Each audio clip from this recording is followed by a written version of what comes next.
بسم اللہ الرحمن الرحیم۔ اگر آپ کو اپنے سولر پینلز محفوظ کرنے ہیں تو ان ہدایات پر عمل کریں۔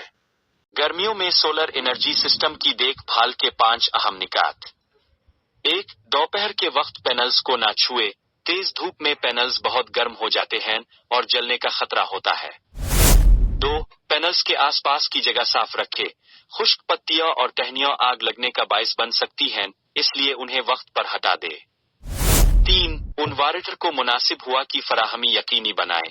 گرمی میں انورٹر گرم ہو جاتا ہے، اس لیے اسے سایہ دار اور کھلی جگہ پر رکھے۔ 4. سال میں 2 بار معائنہ کرے۔ گرمیوں میں تاروں، کنیکشنز اور دیگر حصوں کا معائنہ بہت اہم ہے۔ 5. گرم پینلز پر ٹھنڈا پانی نہ ڈالے۔ اچانک درجہ حرارت کی تبدیلی سے پینلز کو نقصان پہنچ سکتا ہے، اس لیے انہیں صبح شام صاف کرے۔ سولر انرجی سسٹمز کے لیے یہ ہدایات آپ کے آلات کی لمبی عمر کو یقینی بناتی ہیں۔ اگر ویڈیو آپ کو اچھی لگی تو سبسکرائب کرنے میں کنجوسی نہ کریں، کیونکہ اس ویڈیو بنانے کے لیے میں نے کافی محنت کی ہے۔